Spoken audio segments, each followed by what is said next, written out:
Good morning from Rajbiraj. सिराका लागि निस्किँदैछौँ। अब जानुपर्ने गाडी चाहिँ यही हो। यहाँबाट चाहिँ हामी सिराका लागि जाँदैछौँ र अब चाहिँ हामीले बालाजी प्यालेसबाट चाहिँ चेकआउट गरिसकेका छौँ। यो चाहिँ हाम्रो राजविराजमा चाहिँ हामीले 2 दिन चाहिँ यहाँ बितायौँ र अब चाहिँ हामी गोलबजारको लागि जाँदैछौँ र अब हामी यात्राकै क्रममा भेट्नेछौँ है। हामी राजविराजबाट गोलबजार जाने क्रममा चाहिँ बोधेवर्षै गाउँपालिका आइपुगेका छौँ र 11 बजीको कार्यक्रम चाहिँ हाम्रो गोलबजारमा हाम्रो सरले प्रेजेन्टेसन दिने कार्यक्रम छ। त्यसपछि चाहिँ हामी सिराहा नगरपालिकाको लागि जानेछौँ।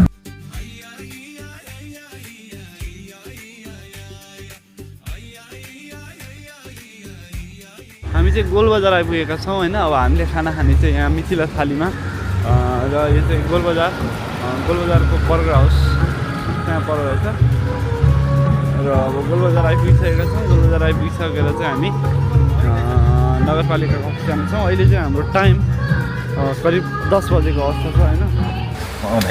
ल हाम्रो यहाँ मिथिला थाली चाहिँ आइसकेको छ। अब हामीले खाना खान्छौँ तर लास्टै खतरै हुँदो रहेछ थाली। मिथिला थालीमा मिथिलाको परिकार खाँदैछौँ। कस्तो छ अब टेस्ट खाएर आउँछ त्यसपछि हामी प्रतिक्रिया दिनेछौँ। प्रतिक्रिया चाहिँ त्यसपछि है त। अब भोक लागेको छ, अब खाना चाहिँ खाइहाल्नु पर्ला। ल हाम्रो चाहिँ खाना खाने कार्यक्रम सकेर बिलिङको कार्यक्रम हुँदैछ। अब यहाँ पछि चाहिँ हामी गोलबजार जान्छौँ। अनि यो चाहिँ अहिले सबै बाटो बन्ने क्रममा छ होइन। त्यही भएर चाहिँ त्यति स्पिड कुदाउने स्थिति छैन अनि त्यति राम्रो बाटो छैन कि अहिलेलाई चाहिँ धुलो अलिक धेरै छ। त्यस्तो कन्डिसन छ।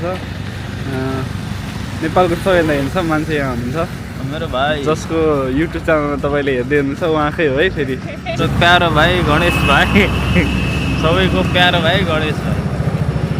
ओके हाम्रो YouTube channel like subscribe comment गर्न नबिर्सिनु होला है। चुनौती हो जुन कुनै पनि योजनाको केन्द्रमा हुनुपर्छ। ल हामी चाहिँ गोलबजारको नगरपालिका कार्यालय आइसकेका छौँ। हजुर यहाँ छ ब्याग। र अब चाहिँ हाम्रो यहाँ प्रेजेन्टेसन हुँदैछ। यहाँ विनोद सरको कार्यक्रम प्रेजेन्टेसन दिनुपर्ने कार्यक्रम भएको छ।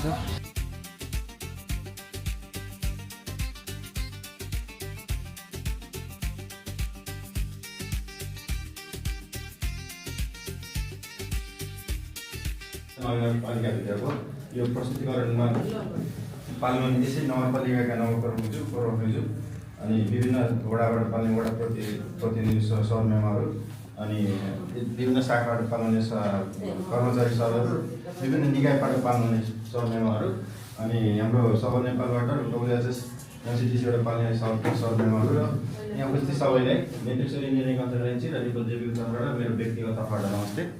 र हाम्रो निमन्त्रणालाई स्वीकारेर यहाँसम्म आइदिनु उपस्थित भइदिनु हुने सबैले अनि नेतृत्व इन्जिनियरिङ रिपल जेबीको तर्फबाट चाहिँ धन्यवाद व्यक्त गर्दै म यो सत्रलाई चाहिँ अगाडि बढाउने अनुमति चाहन्छु।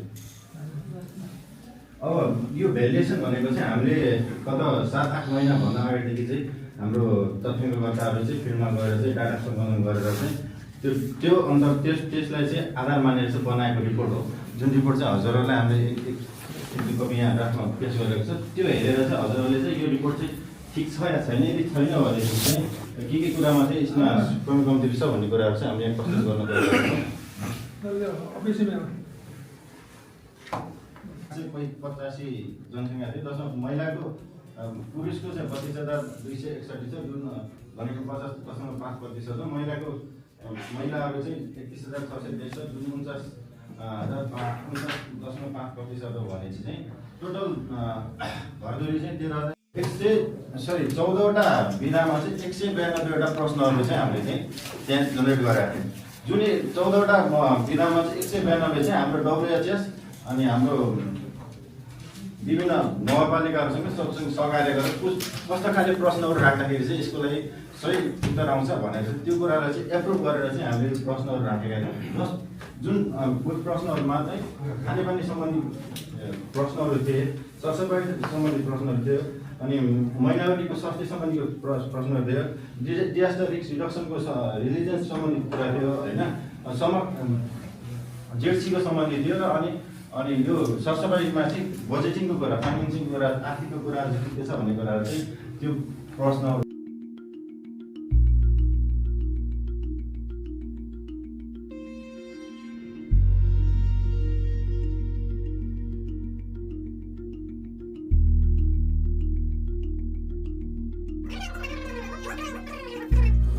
यो सोलिड वेस्ट जुन हामीले फालिरहेको त्यसलाई बराबरतिर व्यवस्था गरेर छुट्याउने कुन चाहिँ पुग्ने कुरो र नपुग्ने त्यो चाहिँ अहिलेसम्म यहाँले सायद त्यसको उ गर्नु भएको छ पुग्ने के अरे सोलिड वेस्ट र सेपरेसन कति ठाउँमा गरिरहेको छ, कति प्रतिशत चाहिँ त्यो छैन। धेरै चाहिँ अब आधा हामीले चाहिँ अलि गर्ने भएर चाहिँ दफाइ चाहिँ अव्यवस्थितहरूमा खाने भएर अब वन व्यवस्थापन जुन छ हामी अब यहाँ धेरै कुराहरू वास्तवमा हाम्रो पालिकामा त्यति जनचेतना नभएको हो क्या, त्यो जनचेतनामूलक कार्यक्रम पनि भयो जस्तो पुगिने र नपुगिने बरु भनेपछि एकै ठाउँमा हाल्नुपर्छ भन्ने छैन, एकदम निष्कर्षमा जाँदाखेरि। किनभने अहिले हामी सहरी क्षेत्रमा जाँदाखेरि उसले 4वटा डस्टबिन राख्छ, पुगिने नपुगिने पानीबाट उनीबाट 4वटा डस्टबिन राखेको छ, हस्पिटलहरू राखेको छ।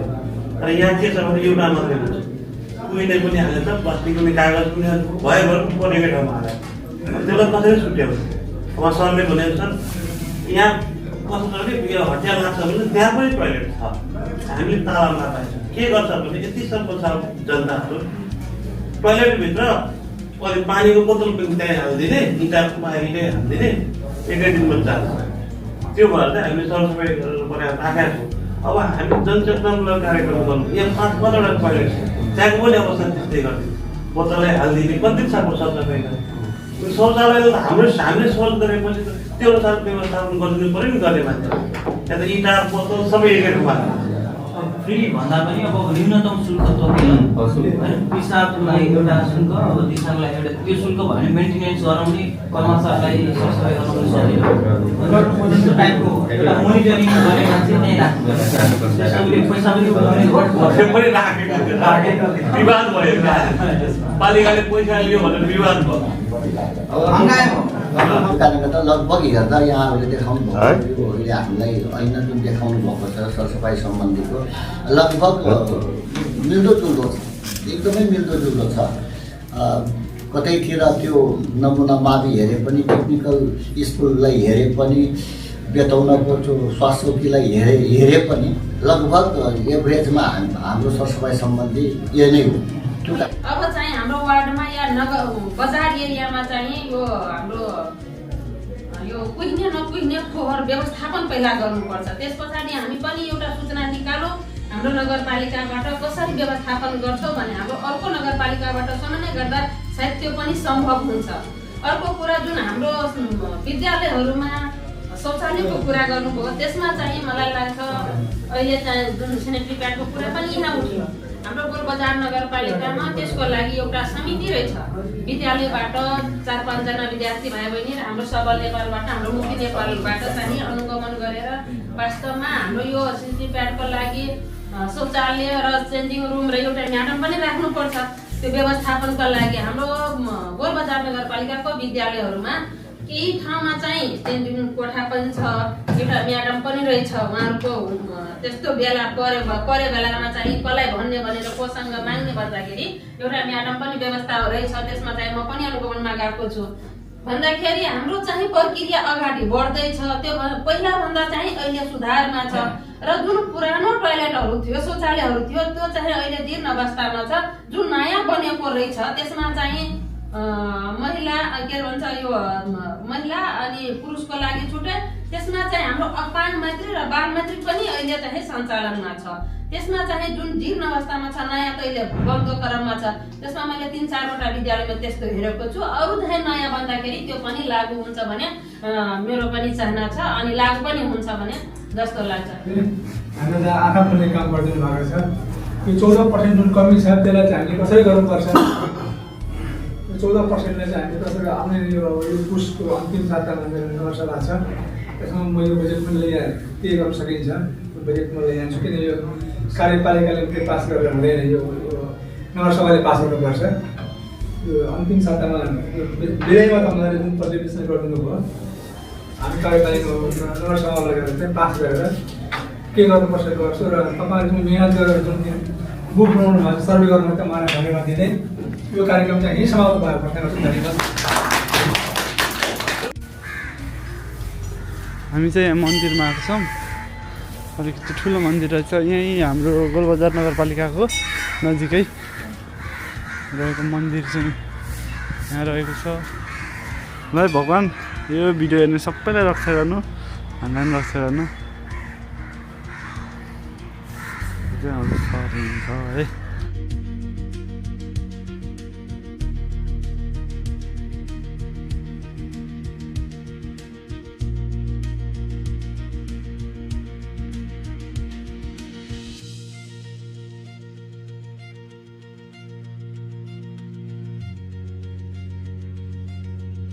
ल अहिले चाहिँ हामी यहाँ आइपुगिसकेका छौँ सिराको नगरपालिकामा। सिरा नगरपालिकामा अब हाम्रो एउटा प्रेजेन्टेसन छ त्यसपछि आजको लागि चाहिँ हाम्रो प्रेजेन्टेसनको काम सकिन्छ। बिहान चाहिँ विनोद सरले प्रेजेन्टेसन दिनुभएको थियो। ठ्याक्क नगरपालिकाको अगाडि चाहिँ पोखरी रहेछ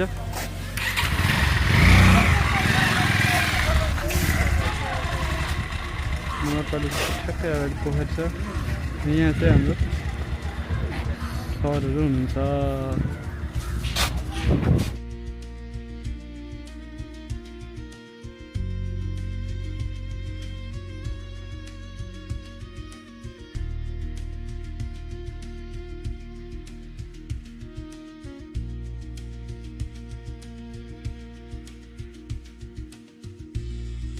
हामीले अब्जेक्टिभको काम गरेका छौँ। त्यसै गरी अब हाम्रो स्टडी एरिया हाम्रो यो कार्य क्षेत्रको कुरा गर्ने मध्य प्रदेश अन्तर्गत यो सिरा जिल्लामा रहेको हाम्रो सिरा नगरको असेसमेन्ट गर्ने क्रममा यहाँको बारे जुन फाइन्डिङ्सहरू निकाल्ने क्रममा हामीले एउटा सर्भिस चेन एउटा चक्रमा रहेर चाहिँ हामीले यो काम गरेका छौँ जसमा कन्टेनमेन्ट मुख्य कुरा जहाँबाट चाहिँ यो फोहोर उत्पादन हुन्छ त्यही भण्डारण गर्ने कुरा त्यसै गरी यसलाई खाली गरिरहेको कुरा कसरी खाली गरिरहेको भन्ने कुरा त्यसै गरी त्यो खाली गर्नका लागि चाहिँ कसरी त्यो हाम्रो ल्यान्डफिल साइडसम्म अथवा सेफ ठाउँसम्म लगिरहेको छ त्यसै गरी त्यो डिटेलमा रिपोर्टमा पनि राखेका छौँ। सिम्पल अहिले हेर्नुपर्दा जस्तो वार्ड नम्बर 1 मा हेर्नुपर्दा टोइलेट नभएको घरधुरी हुनुहुन्न होइन सबैसँग टोइलेट छ भन्ने अवस्था देखिन्छ भने 2 नम्बर वार्डमा करिब 50% मा नै घरधुरीमा चाहिँ टोइलेट नरहेको अवस्था देखिन्छ।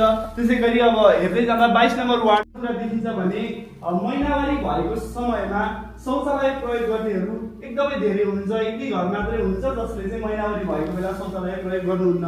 यस हिसाबले यो सिरा नगरपालिकामा चाहिँ राम्रो अवस्था देखिन्छ जुन महिनावारी भएको समयमा महिनावारी स्वच्छताको अलिकति ज्ञान चाहिँ भएको अवस्था पनि देखिन्छ। त्यसै गरी अब यो अपाङ्ग अशक्त वर्गहरूको हिसाबमा हेर्दाखेरि ठिक छ राम्रो छ एकदम राम्रो तयार गर्नुपर्छ। डाटा चाहिँ सर्वेबाट आएको नितान्त सर्वेबाट आएको कुरालाई चाहिँ हामीले यसमा प्रस्तुत गरेका छौँ। ल अब अलिकति थोरै यो विषयमा आफ्नो कुरा राखिदिनु हुनको लागि चाहिँ हाम्रो र समापन गरिदिनु हुन चाहिँ सिरा नगरपालिकाको मेयरज्यूका तपाईँको भनौँ न डाटाबेस कार्यक्रम प्रस्तुति गर्नुभएछ त्यसको लागि तपाईँहरूलाई धन्यवाद दिन चाहन्छु। र जति कुरा यहाँ अहिले प्रस्तुत गर्नुभएको छ वास्तवमा सिरा नगरपालिकाभित्रको एउटा भनौँ न समस्या र समाधान अनि समाधान पनि र समस्या पनि दुवै कुरा तपाईँले स्पष्ट रूपमा राख्नुभएको छ। त्यो तपाईँको एउटा भनौँ न जुन भूमिका सिरा नगरपालिका क्षेत्रमा प्रत्येक वार्डमा गएर जुन लिनुभएछ र त्यो एउटा बुकलेट पनि तयार पार्नुभएको छ त्यसको लागि पनि म धन्यवाद दिन चाहन्छु। र यो बुकलेट फेरि पनि म अध्ययन गर्छु एकदमै राम्रो तपाईँको प्रस्तुति मलाई लाग्यो। तर सिरा नगरपालिका क्षेत्रमा 1 देखि 22 वार्डमा जति तपाईँले प्रस्तुत गर्नुभएको छ त्यो हिसाबले हाम्रो केन्द्र सरकार र प्रदेश सरकारले सहयोग गरेको अवस्था छैन। हामी गर्न खोजेका छौँ तर हामीसँग बजेट पर्याप्त छैन।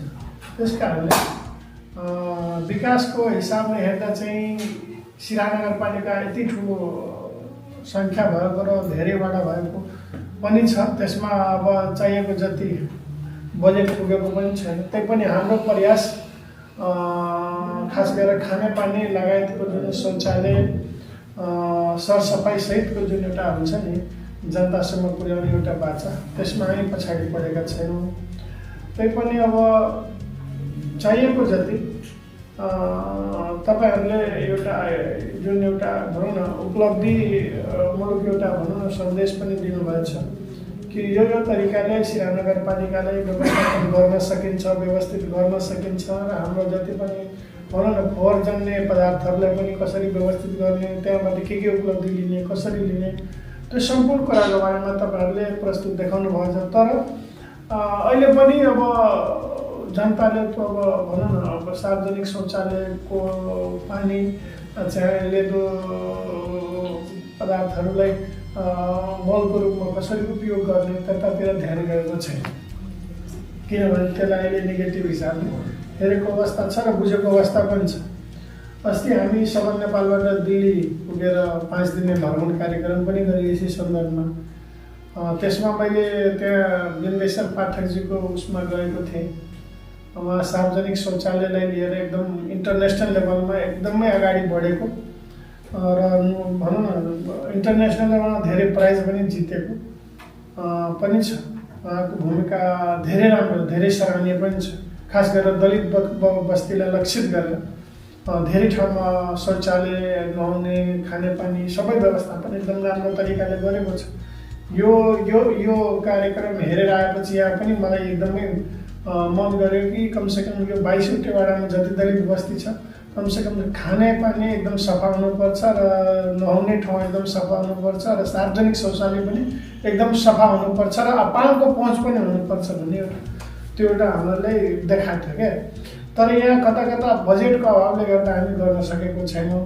मन त गर्छ अहिलेदेखि अब भनौँ न 1 महिनामा त्यो स्पिडले काम गर्नु, तर बजेट छैन, बजेटको अभाव छ। त्यस कारणले हामी यहाँसम्म पुगेका छौँ। त्यही पनि तपाईँको सल्लाह सुझाव र एउटा निर्देशन जुन प्रस्तुत भएको छ त्यसको लागि धन्यवाद।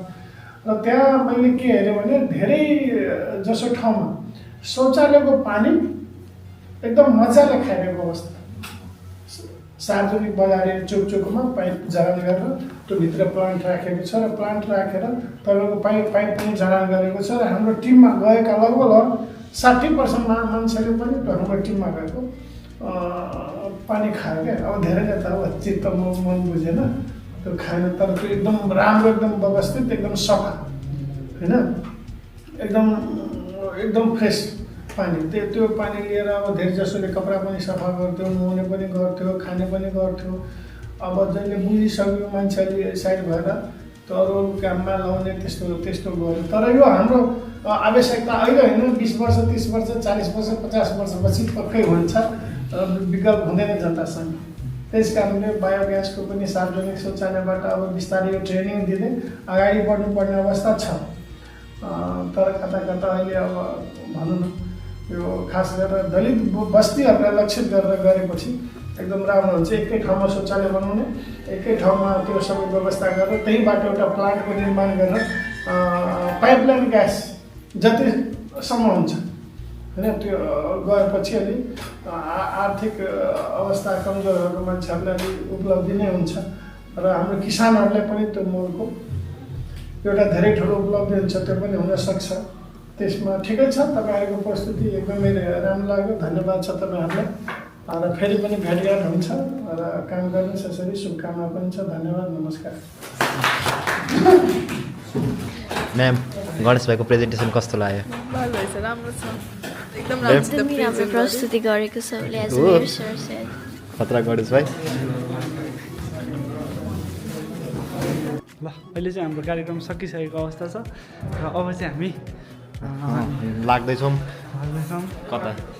अब चाहिँ हामी हाम्रो दोस्रो कार्यक्रम पनि सकेर, प्रेजेन्टेसनको कार्यक्रम सकेर फर्किँदैछौँ।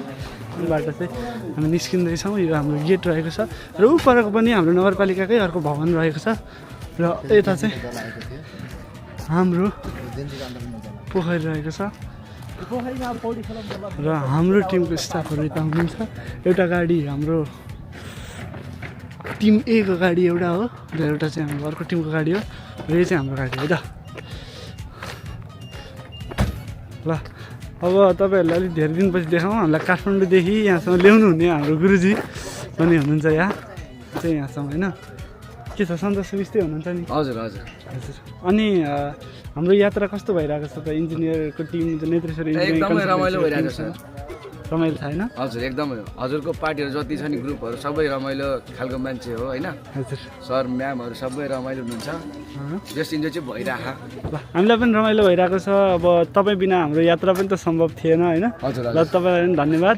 हामी चाहिँ हाम्रो कार्यक्रम सकेर लाहान आइपुगेका छौँ र अब चाहिँ हामी यहाँ होटलमा बस्दैछौँ। दाइहरू होटल हेर्नु जानुभएको छ। ल हाम्रो चाहिँ बस्नुपर्ने चाहिँ यता हो।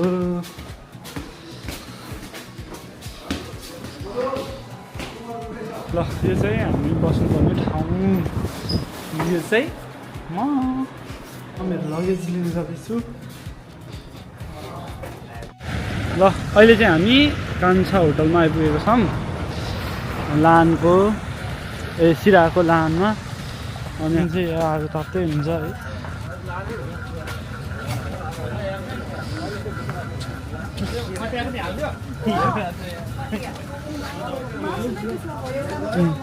सुन्नु यो मासु बनाएर हो? हजुर मासु बनाएर सेको पनि हुन्छ। के भन्छ यो आइटमलाई? मटन कटिया हो। मटन कटिया यहाँको लानको फेमस भने यही होइन? रेडी भएको ए यसमा के हाल्नु भएको छ? सबै खडा मसला हालेर कुन आइटम? जिरा, धनियाँ, लौंग, इलायची, मरिच, स्टार फुल, जायपत्री, खुर्सानी। कति मिनटसम्म पकाउनु पर्छ? लगभग 1.5 घन्टा जति पकाउनु पर्छ। एउटालाई? एउटा 1.5 घन्टा। त्यस यहाँ धेरै चल्ने रहेछ होइन? लानमा अलिक धेरै नै फेमस हो यो चिज। हजुर कटिया सेको फेमस हो। यो यता आएको मान्छेले खाएरै जानु। एकचोटि लान आयो भने चाहिँ कटिया मासु खाएर जानु होला। त्यही नै हाम्रो कान्छा होटलमा। कान्छा होटल होइन दाइ? हजुर कान्छा होटल। कति भयो हजुर यहाँ काम गर्न थाल्यो? मैले काम गरेर यहाँ 15 वर्ष हो। 15 वर्ष भइसक्यो है। अनि यो कोइलाहरू चाहिँ कहाँबाट बाहिर आफै दाउरामा खाना पकाउँछौँ। त्यसैबाट कोइला निकालेर ल्याउने, फिल्टर गरेर ल्याएर आउने। अनि यो भाँडाहरू चाहिँ रिसाइकल गर्नुहुन्छ कि फालिदिने हो? फालिदिने हो, रियुज हुँदैन। अनि जस्तो अब यो दिनमा कति पकाउनुपर्छ यस्तो तपाईँले? 50-60। यो चाहिँ कटिया मटन। कटिया मटन लानको स्पेसल। खसीको मासु चाहिँ मड्कामा पकाएर अनि त्यसपछि आगोमा स्पेसल आगोमा बनाएर अनि यो भाँडोमा माटोको भाँडोमा खसीको मासु पकाएर अनि यसरी दिने गरेर। यसमा लसुन हुन्छ अनि खुर्सानी अनि भाइ मसलाहरू लौंग, इलायची, मरिच सबै हुन्छ। होइन आगोमा अघि बनाइरहेको नि कोइलामा स्पेसल कोइला। भाइ एक दुईवटा प्लेट ल्याऊ ल्याऊ।